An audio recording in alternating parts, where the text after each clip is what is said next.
I think we are live right now.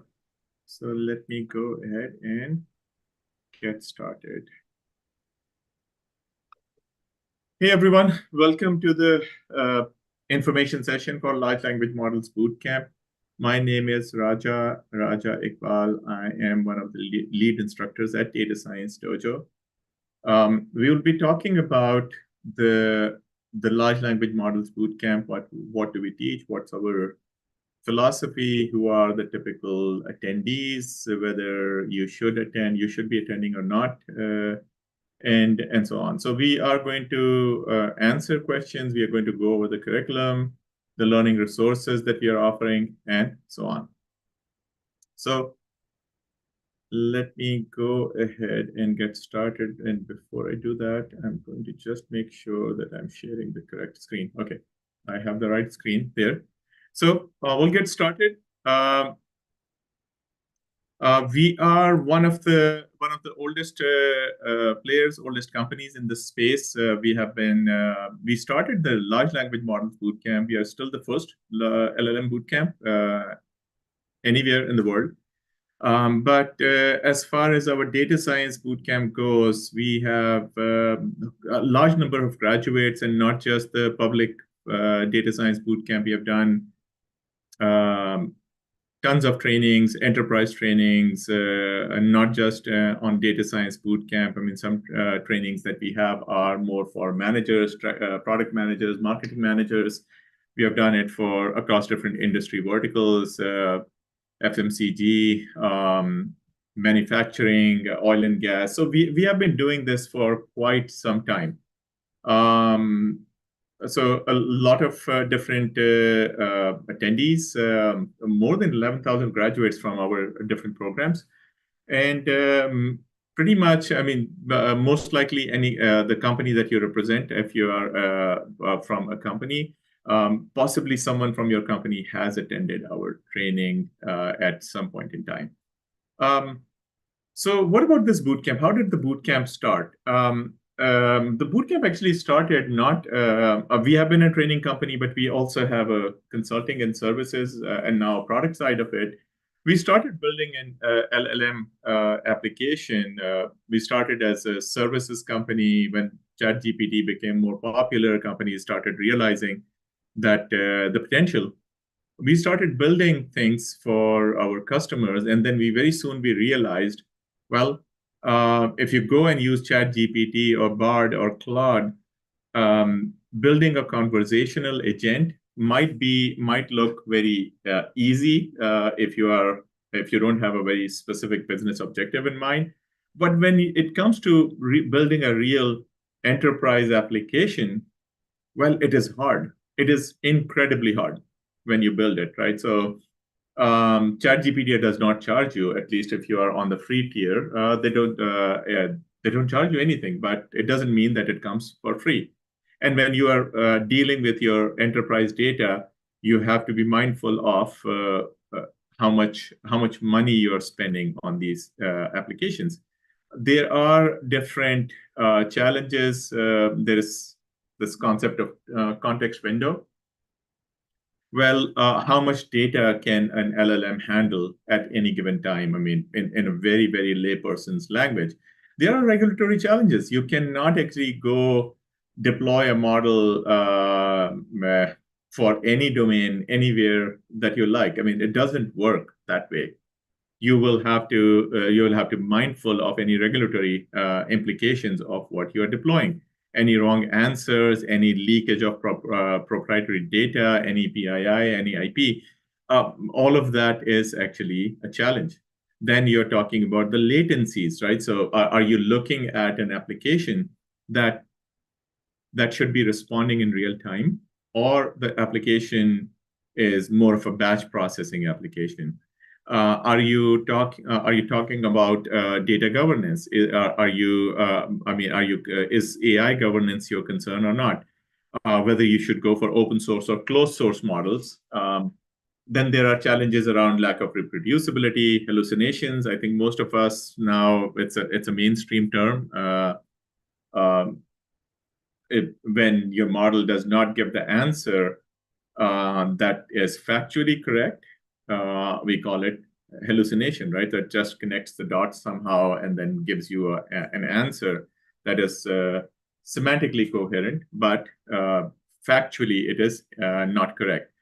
And then how do you deal with outdated knowledge if the data is constantly in motion? How do you evaluate? And how do you handle, how you know how to handle a machine learning model, a traditional predictive model? Well, a fraud, you predicted a model predicts a fraud. The transaction was actually a fraud or not a fraud. So you can find out, well, it was, there are metrics around like accuracy and precision recall. How do you evaluate language? I went to Seattle last month, or I visited Seattle last month. They are statements. They are semantically very similar, but the terms or the keywords that were used, they were different. How do you evaluate the output of a large language model?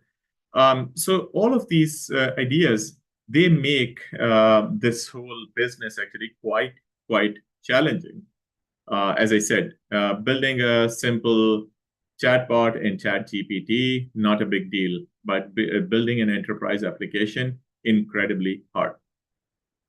So what we did was, while we were building these applications, and now we have a product, as I said, and we have paying customers for the product. We ended up designing this curriculum created by practitioners to turn other people or other professionals into practitioners. So we have a fairly comprehensive curriculum. I'm going to walk you through the entire curriculum, and I'm happy to answer a question: why are we teaching this, and are you teaching this or not, and what's the philosophy? We'll talk about it. So this is a 40-hour boot camp for 1 week, 8 hours a day straight, and you can attend it remotely, or you can attend it in person in Seattle. So we have half and half usually. Half of the people are physically in Seattle. Other people, they are distributed globally. We have had people actually flying from the Middle East as far as Australia. We have someone flying down from Australia this time. Then we have people attending remotely from all over the world, and also attending in person, flying up to Seattle. So what we do here is, the comprehensive curriculum. I mentioned this. We cover pretty much the most of the mainstream tools and libraries. I say most. The ecosystem is huge, and ecosystem is evolving. So we try our best. We are playing catch up. The space is changing very, very quickly. That means opportunity as well, right? So it's a very, very interesting space, fun thing to work on. But we cover most of the state of the art every time we make some changes in our curriculum, and we keep improving. Hands-on exercises. The course is fairly hands-on course. You will see. I will show you the labs and how we actually deliver that practical experience. And on the last day of the training or last day of the boot camp, you will be asked to build. We'll give you boilerplate code for an LLM application, and you will be deploying it in Streamlit on your own. Of course, we are there to help.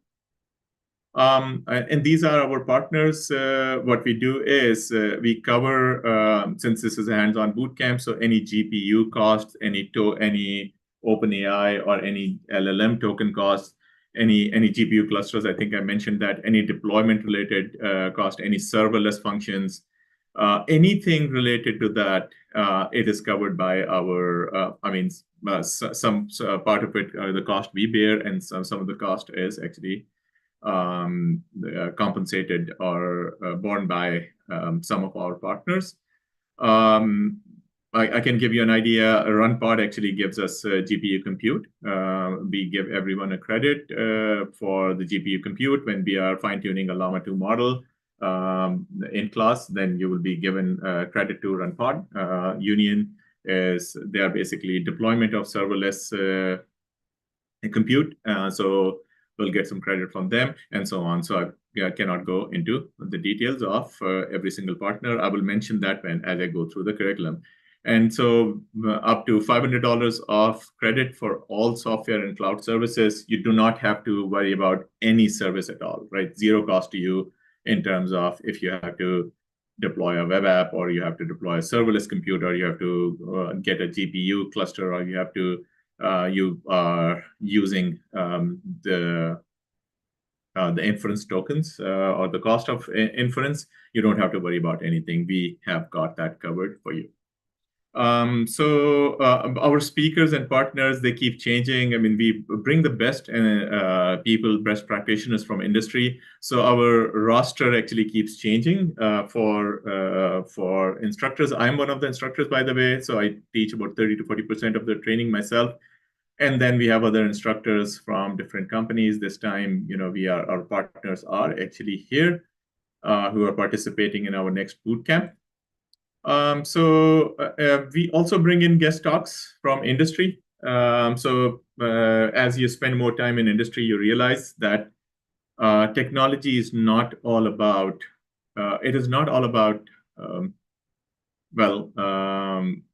software or writing code. I mean, technology is, you also have to understand the business perspective. I mean, there are adoption barriers when you build a product, there are cultural barriers, there are other organizational issues. So we have a good mix of, while the most of the bootcamp is very, very technical, but there is a product side of it, and we talk about the challenges that we faced in our product that we are building. And as I mentioned, we have paying customers for the product.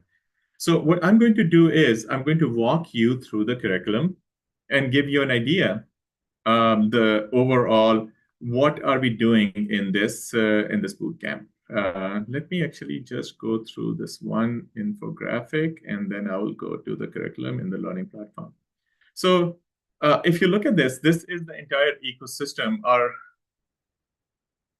not the entire ecosystem, but a part of the ecosystem, or I would say this is the general idea how you would build an LLM application. Many technologies would be missing. You might say, hey, why is that tool not there, and why is this tool not there? So the intent is to actually give you a general idea. The intent is not to claim that this is a very complete depiction of the ecosystem.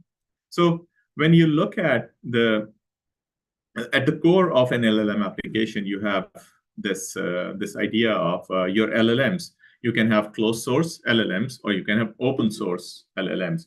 You can have, for instance, you maybe want to use a Llama 2 or Llama 3 or Llama 3.1 as which is an open source, which are open source models by Meta.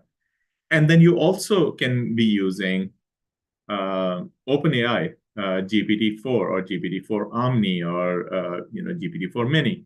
So you will need some form of some sort of LLM, deployed LLMs for inference. Many companies are now coming up with their own deployments. Azure actually takes it from OpenAI and exposes that as Azure OpenAI. And then Databricks, they have their own version and all of that. But we'll give you a very good understanding of how to look at the bigger picture. So you can take one component out, and whatever works for you and your company or your enterprise, you're going to actually plug your own thing in. This is just some of the possible tools and technologies you can use. At the heart of any LLM application is going to be a vector database, and I'm talking about a RAG application, a retrieval augmented generation type application. So it is going to be a vector database. VV8 is our partner. We have this session is jointly taught by Data Science Dojo and VV8. So we will have this presentation by VV8. We'll talk about a lot of things, and I will show you in a bit. And then we will then build a RAG application. Later, we'll talk about many of the issues, and just bear with me, and I will explain possibly what we are going to teach in vector databases, right? Then you have different kind of APIs. There is this concept of semantic cache. Semantic caching is when each inference actually costs us money. Each inference call costs us money. So what about, can we bypass LLMs and cache some of the, I see that I am blurred out here. Maybe better now. Okay. So, so you sometimes you just like caching in software, your CDN, your browser cache, server cache, client-side cache, and all of that. You need caching in LLMs, basically to reduce latency and also to save money. There is this idea of semantic cache. We'll talk about that. And then the whole area around deployment and monitoring and tracing and guardrails. Um, uh, think of this area not much different from machine learning ops or DevOps. I mean, in DevOps we used to only talk about deployment and monitoring of your software. Now it became ML ops, and now we are also talking about LLM ops, right? So when you talk about LLM ops, the most notable thing that becomes very important is guardrails. What if your model or what if your LLM application uh, goes and says things that it should not be saying, or maybe it's a support bot that makes an offer to a customer that's not true. Real example: Air Canada got recently sued because they offered a bereavement fare to a customer who was going from Vancouver to Toronto, and the court ruled in favor of the customer, not Air Canada. So they could not use this as they could not say that, hey, we did not know or it was our bot. No, I mean, it doesn't work that way. So we'll talk about the whole idea of guardrails and everything. Then embedding models. Why do you need embedding models? We'll talk about that. And then LangChain, most notably, I mean, Llama Index is there, but we spend almost 6 to 8 hours on just LangChain. And LangChain, think of it as, for the lack of a better term, I don't know how to characterize LangChain. It's a framework. It's a Python framework, also now available in some of the LangChain tools are available in JavaScript as well. Basically, the idea is, how do you hook up your LLM application to different data sources? How do you write data in different formats? How do you connect? How do you use different types of models? How do you build memory into your models? Models are stateless. These LLM models, they are actually stateless. How do you bring in memory and make them somewhat stateful? So all of these things, we spend quite a bit of time on explaining these ideas. And then I can keep going, but the general idea is, and in the end, I think I should mention this at least, that we give you boilerplate code that you can actually deploy. You push it into your GitHub, and from GitHub to Streamlit. And Streamlit, why do we use Streamlit? Because we think that not everyone is a web developer. Not everyone needs to be a web developer, right? So even if you're a product manager, you should be able, if you're a TPM, you should be able to actually just finish this exercise. Maybe when you go back, you're not going to code yourself, but you're going to actually be working with your LLM application developers, right? So a common question that is asked, if it is not already in the list of questions, let me see. But one of the most common question is, what are the prerequisites? Okay. Okay. Let me see. I will go here and walk you all through the curriculum. This is our learning platform. This is our companion. This is our companion for the in-person bootcamp. In-person includes, if you're attending remotely. it's virtual, but it is still synchronous and live. So we start with a complete overview of the entire ecosystem. Why do you need embeddings, and what are embeddings, and why do you need a vector database? And very high level, nothing very deep yet. But we spend the first 3 hours on Monday on making sure that the breadth is there and you understand the breadth of what we are learning, and also the why part of it. Why does a vector database exist? Why does a hybrid search exist? What is semantic search? Why does semantic search exist? Why does keyword search exist? Then why do guardrails exist? What problems are they solving? What is prompt engineering? What could go wrong in prompt engineering? What are token limits? What is a context window? So we set the stage, set the context, and you have a fairly good understanding of the end-to-end bigger picture of a large language model application. Once we are done with that, we go and we start talking about attention mechanism, transformers, and attention mechanism. So at the core of this whole LLM revolution is this whole idea of transformers and attention mechanism. So we talk about it in an intuitive fashion, explain to people, what does attention mean, what is an embedding, and somewhat a little more math in more detail mathematically, and of course, uh, uh, algebraically, geometrically, what do they mean? You don't need to be a rock star mathematician to understand those things. We have Luis Serrano. He teaches this session, and he does a phenomenal job actually explaining all of these topics. Then we get into the idea of vector databases.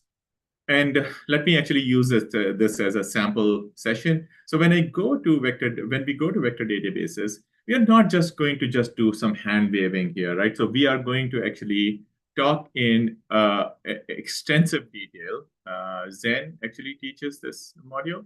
And if you look at this, there is how a vector database is different from your traditional databases. What does a vector query look like? Then we actually start talking about in depth, right? So what does a vector search pipeline look like? And what kind of searches can we have? We can have vector searches, we can have keyword and hybrid search, and we can also have filtering. And why do you need all of those things? Once we have done all of this, then we talk about how do you organize this data? Because you are potentially dealing with, tens of millions, if not hundreds of millions, or even billions of embeddings could be there in your vector database. How do you actually go and retrieve those embeddings in sub-millisecond response time? How do you do it?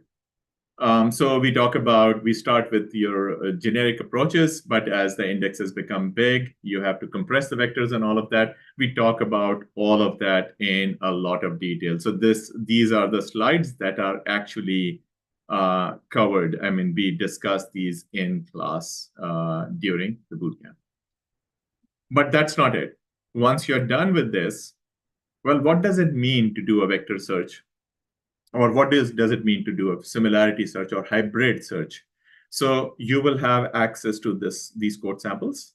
If I click on this, you can see that there's this notebook that pops up. You can see that we give you the keys here. You connect to VV8, which is industry's leading vector database. So you create a collection, import the data, perform the hybrid search, and so on. So you go from, we play around with this, instead of an animal, if you change it with creature, what difference would it do? If you replace whale with a dolphin, what will it do? So we talk about all of those things. You can see that there is more. We talk about vector compression. So we have already talked about it, but now we are actually putting this in action. And then we will actually go through these exercises step by step. So by the end of this session, you completely, inside out, you understand how vector databases are used in different kinds of settings. So you can see real exercises. And one more thing is, why are we doing it in this manner? Why don't we give people code? Because we want anyone to be able to attend this boot camp. Many times you could be a technical product manager. You understand, you can read code, but you are not actually, you're rusty on your coding. If you're rusty on your coding, that's okay, because the way this will work is we are going to, run, and I will show you how to run these notebooks. I need to plug in the URLs. I cannot run this notebook. But you literally run this. We have installed all the packages in our Kubernetes cluster. All the packages are there. Everything is there. You just run. But what if you want to run it locally? You're a seasoned developer. Can you run it locally? By all means, go ahead and download these code samples and run them locally. If you know how to set up your Python virtual environment, if you know how to install all the packages, what we try to do is we try not to waste time on, hey, my Mac does not actually run this library. What should I do? It actually ends up wasting a lot of time, because the goal here is to learn. Goal here is to learn the fundamentals of LLMs, not really how to install Python and other libraries on your laptop. I mean, that's not the best use of our time. Once we have done this, vector databases, now, then you're ready. Now you understand semantic search. Now you understand RAG. So we get into the what we call the retrieval augmented generation. We get into the business of retrieval augmented generation, and then we start talking about the nuances of RAG, right? So what can go wrong? What if you have some chunks that are missing? What if you have some extra chunks? What if how do you break your documents down into chunks and all of that, right? So we talk about a lot of different nuances in building a RAG pipeline. And as I said, right, so I'm personally involved in day-to-day on our product side. We have a product that we have actual paying customers for, and then we have seen many of these issues firsthand, and you will hear real anecdotes, right? It is not just some, hey, I read this paper and now I'm presenting this paper. So many of the things are going to be, like hacks, like engineers, right? So I mean, we made it work like this. For those of you who are coming from a software engineering background, we'll discuss, I mean, what were the challenges in deploying the microservices, what kind of mistakes we made, and what kind of re-architecture we did in our product.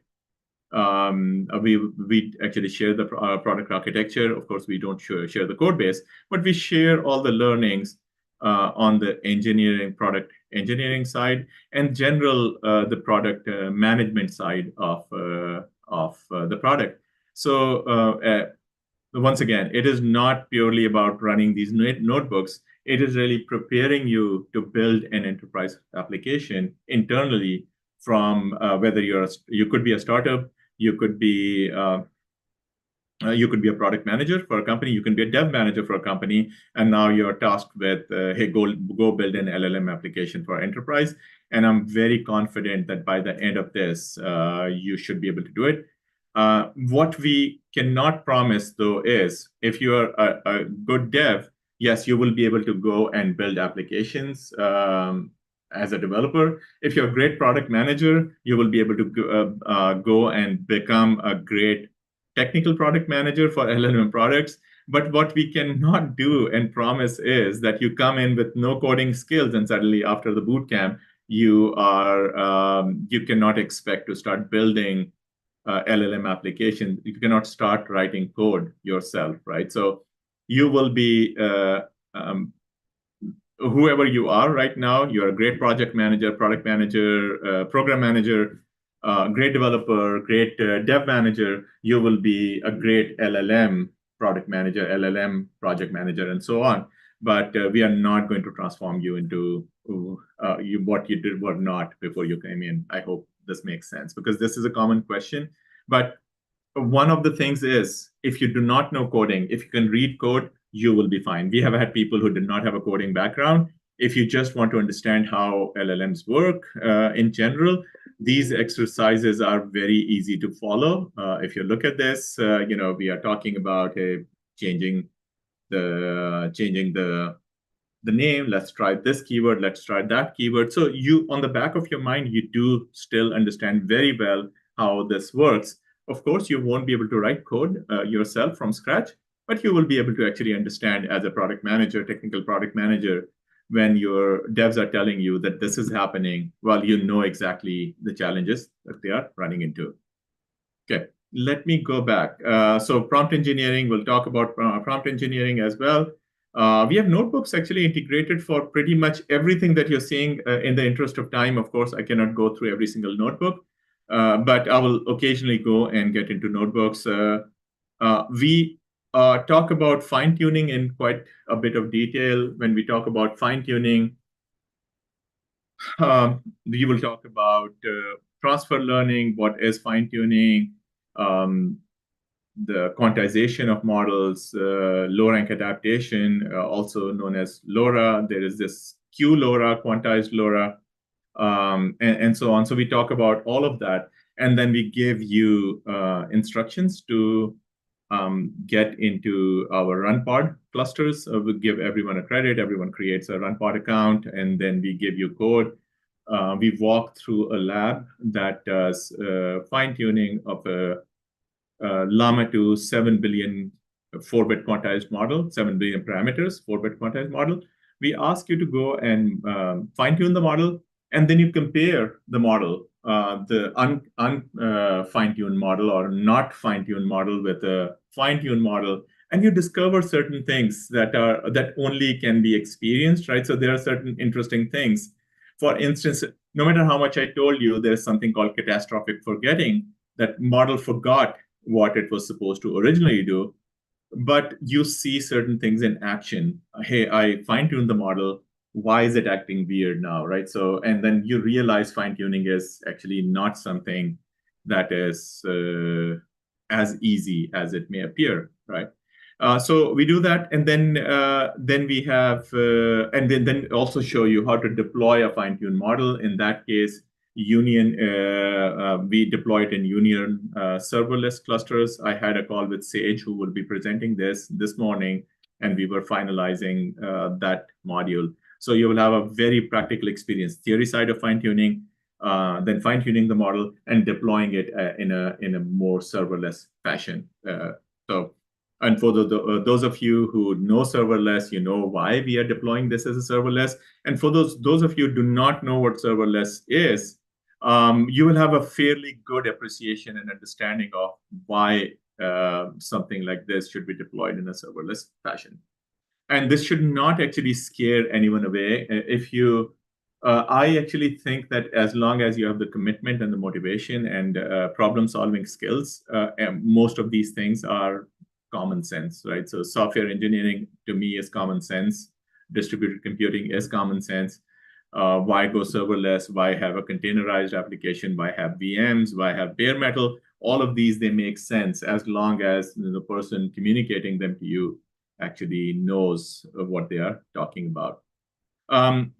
We have a very, very detailed module on LangChain. When we talk about LangChain, notice this, right? So we will be talking about, I wish I could go through all of this, but LangChain is, sometimes you may want to templatize your prompts. You have a UI that you have built, and then you want to change the prompts based on the input from the customer. Sometimes, they could be example selectors, right? So let me see if I have, let me actually bring up, if I can find my OpenAI key, I can maybe run a few labs here right now. Okay, just bear with me, please. Okay, maybe this one. I hope this key works. No one has reset this. So if you look at this, so this is an example of a few shot learning. You can see that we are using LangChain for few shot learning. You will be provided with these keys that I'm plugging in. So all the labs, every lab that we do, you will have something like this. And when I will go ahead and right now, and we'll walk through this in far more detail. We are going and learning how to do a few short example. You can see that I've given it a few example. Pilot belongs in a ship, and pilot belongs in a plane, and all of that. And then you have now we are pushing all of these in an in-memory vector database, and now I'm running this, and I think if you look at this, a baby is found in a crib, right? So let me just change it to a doctor, right? So a doctor is found in a clinic or a hospital. Let me see, is it still running? Okay. Let me see, did this run or not? Okay. Please, I'm sorry. Let me run this again. I will have to actually run this. And you can see actually how you will get first-hand experience. It is not some theory mumbo jumbo, right? So a doctor belongs in a hospital, right? A judge belongs in a court, and these may sound like very simple examples, but at the end of the day, we actually build this entire understanding of why do we have an output parser? Why would you need chains? And why would you need a memory? And why do you need a why do you need agents? And how do you build multi-agent systems, right? So we recently introduced something called LangGraph. LangGraphs is when you have dependencies. You have dependencies between multiple agents. Multiple agents are actually collaborating with each other. And we are using LangGraphs in our own product. So it is not from someone who just happens to know LangGraph from LangChain website. You will be actually learning from people who actually know inside out what is a LangGraph. So that is there. Let me actually go back to the bootcamp. We also talk about observability and monitoring of the models. Very important topic. How do you log things? How many tokens were used? How many calls? How many prompts were toxic prompts? How many prompts? How many responsive were toxic and violated any norms or any maybe company guidelines? Then we also talk about evaluation. In evaluation, you can see that we will start with your traditional machine translation type evaluation exercises. We start with the root score and blue score and root score and meteor, and then start going more towards the semantic techniques like BERT score. And then we go to GPT eval. GPT eval is one language model evaluating the outputs of the other model. And then eventually something more formal like RAGAS, which is a model, which is a framework, an open source library that allows you to evaluate and assess your RAG pipeline. I can keep going, right? So there's a lot that we accomplish in this. Everything that I said, it is practical, right? So when we talk about RAGAS, there's a practical exercise on RAGAS. When we talk about evaluation, there is a practical exercise on evaluation using other techniques. So all of these exercises are going to be very, very practical.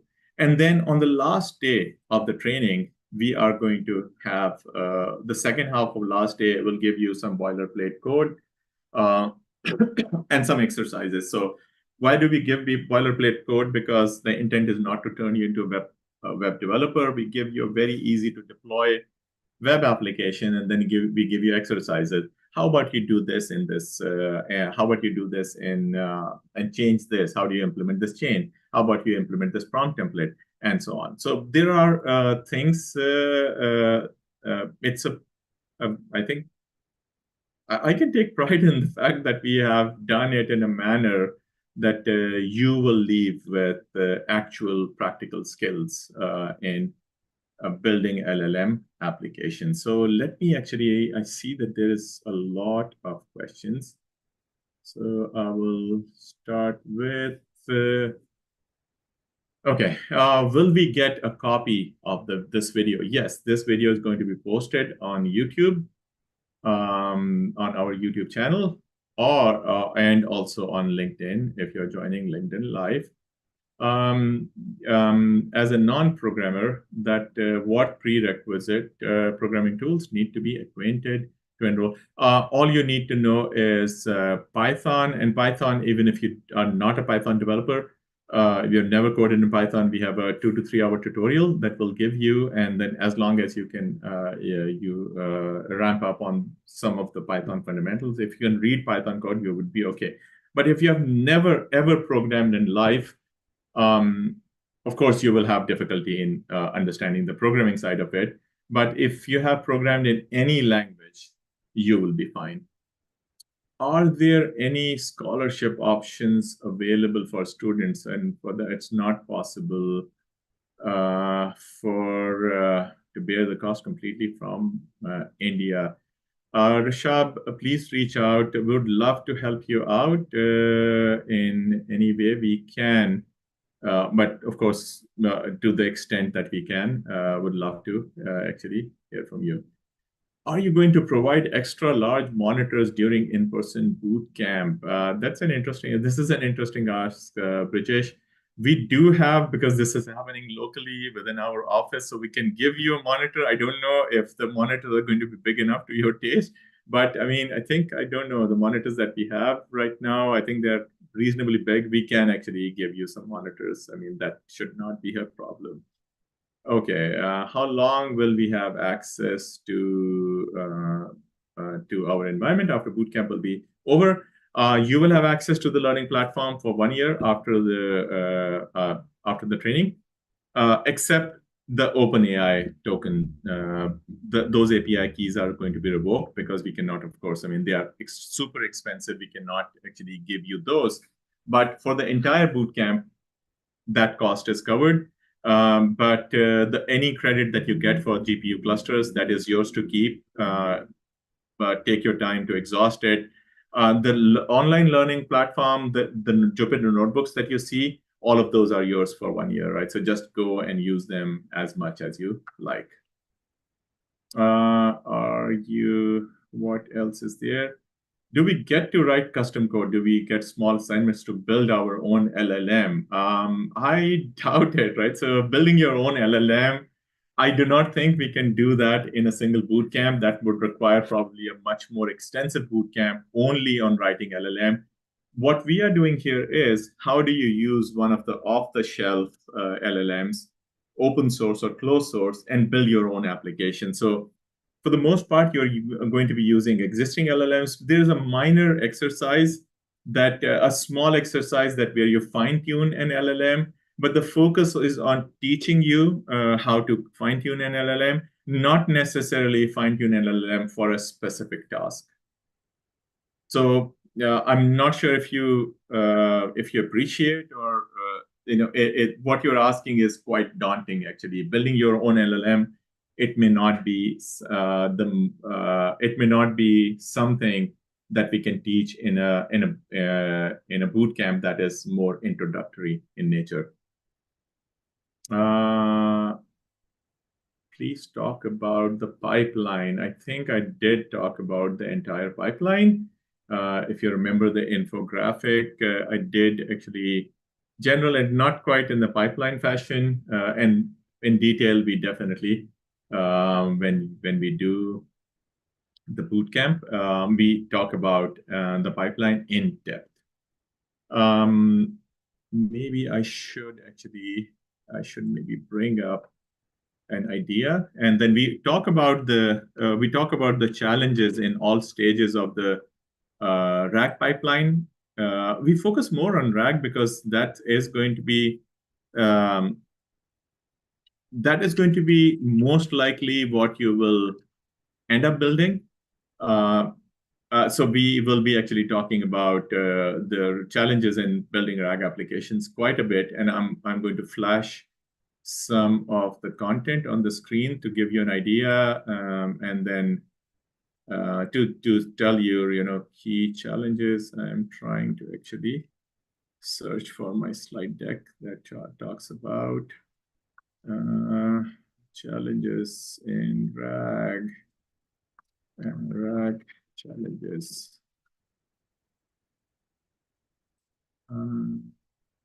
Yeah, this one. Yeah. So what if you look at this, we talk about the entire pipeline in extensive detail. This is once again a lot of anecdotes, a lot of personal stories. We talk about, what are the possible challenges that you can have? What are the challenges that we ran into when we were doing ingestion? So we built a pipeline, for instance, and then we hope that it will scale. But the customer decided that they are going to push 100,000 documents in one go, 100,000 pages rather. So, and when they did that, our pipeline got busted. And then we went back and what are the kind of things that were a challenge there? Then you talk about the challenges in retrieval, right? So too many chunks, too few chunks, not relevant chunks, and chunks are too maybe the chunks are not big enough. Query pre-retrieval, right? So how do you understand intent?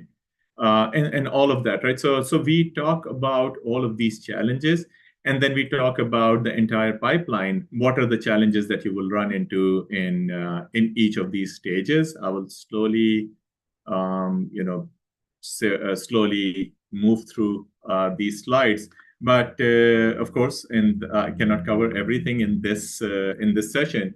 This is something. This slide deck actually takes about 2.5 hours just to go through this, and we do it usually toward the end.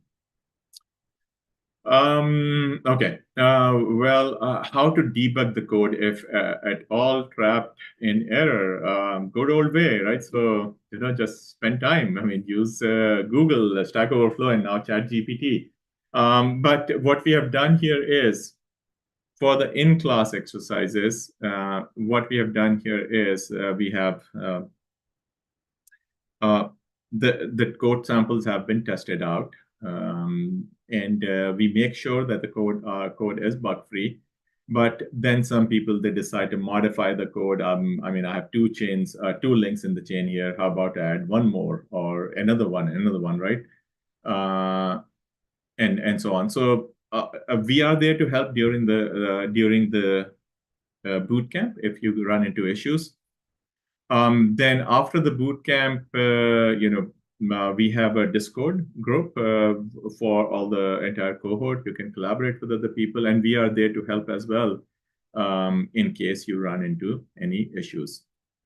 Then how can I get the comprehensive curriculum course? Well, you can attend it online. If you want to come and talk about the curriculum, please feel free to, set up a call with us and we will help you understand. SLM, small language models. Yes, I love it, right? So whoever this is, yes, we briefly touch upon the idea, nothing very extensive, but the way we do it, you will have a very good understanding of, LLMs and SLMs as well. Could you get into more detail about the final assignment? Will it resemble an enterprise application? No. I mean, let me be very honest, right? So anything that you do in a training in an academic setting, it can never ever resemble the gory and the gory details of a real enterprise application. This is an honest answer. I mean, I can really get away with just saying, hey, exactly, it will look like a real enterprise application. No, I mean, as a practitioner, I have a responsibility. I can tell you, no, nothing close. And you will have, think of this as a counseling session. I mean, we can tell you everything, but I mean, your own challenges, right? So, and real world challenges, real problems, they are actually that you run into. They're going to be, in many cases, they are going to be quite unique to your own your own situation.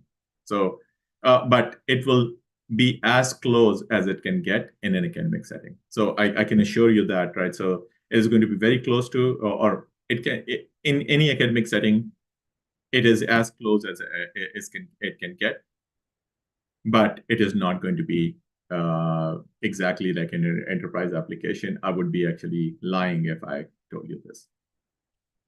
Okay, I hope this is okay. What is the option you have for a person who's working and can't spend 8 hours per day for a week? We do not actually at this point.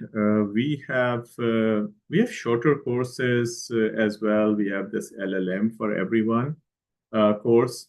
But if you want to learn all of this, I don't know if there is a shorter cut. I mean, because at the end of the week, I still feel that I wish we had more time to cover more topics. So this is the bare minimum that you need to become productive. We actually do keep the recordings. I mean, if you miss a session, you can watch the recordings later. So that's possible. But other than that, I think you have to, if you really want to be an LLM application developer, it would be strongly recommended that you just allocate a chunk of time, bulk of time, and be done with it. Because some of the courses on out there, most notably deep learning AI and all of that, they are wonderful courses. But the problem is there's switching of context, and you don't know. Learning has to be done more like storytelling. First you do this, then you do this, then you do this, and then it will start making sense. If you do not know how everything is interrelated, it is going to be hard. But it will take you a good amount of time if you did it on your own. And by all means, I think you can do it. It is just that it might not be as easy or manageable. Okay, could you get into more detail about the final assignment? Okay, I think I answered this one. Okay. Do we have any other questions? I think we are done with all the questions. And if there are any questions, happy to answer. So then, so I've gone through the curriculum overview.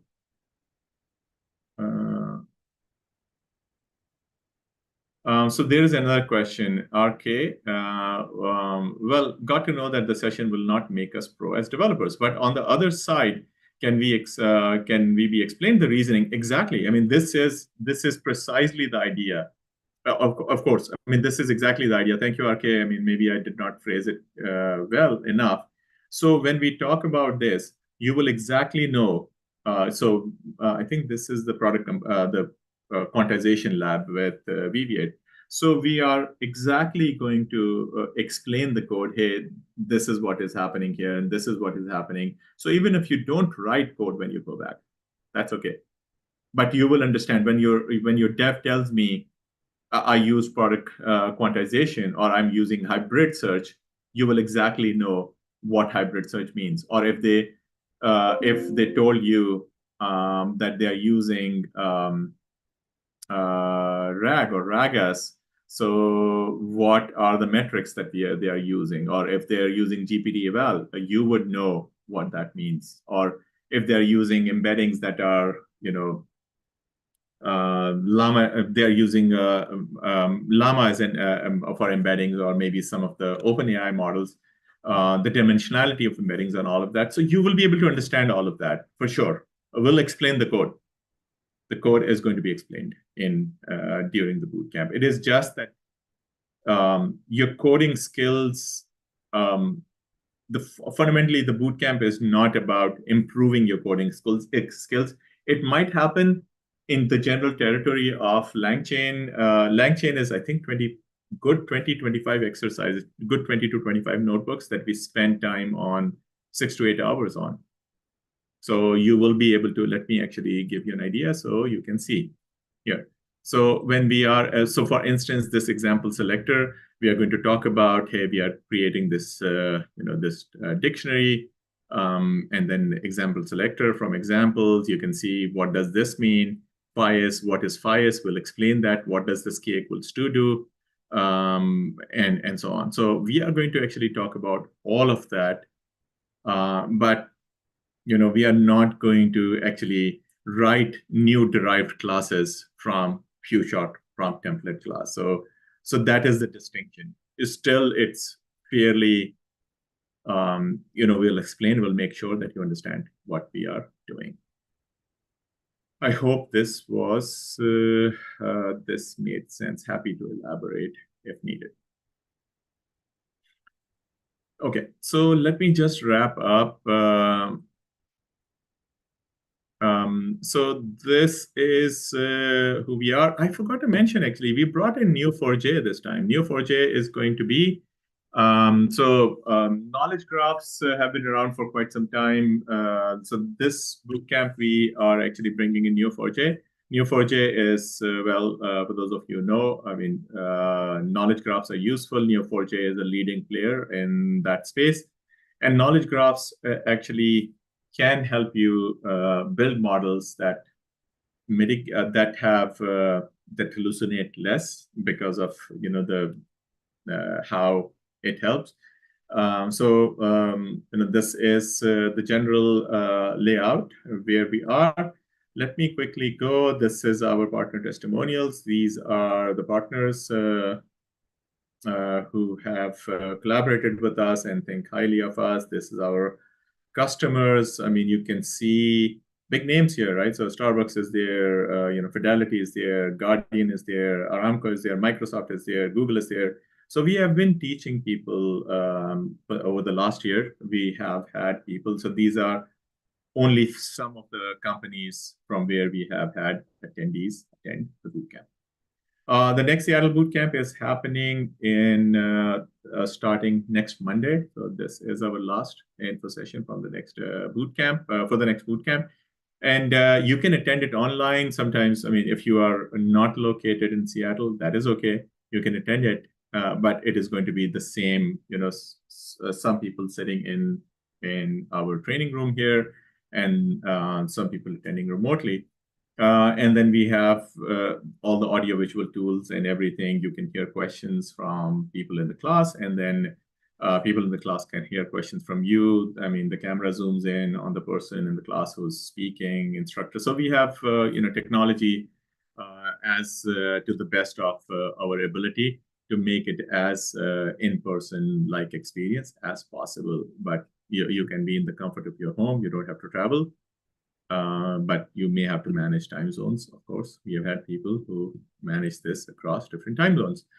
I think that's it. We are 3 minutes early, but I'm happy to answer any other last-minute questions. If not, we can end this session. Okay. Thank you so much, everyone. And I'm looking forward to seeing some of you at one of the boot camps. Have a great day, everyone.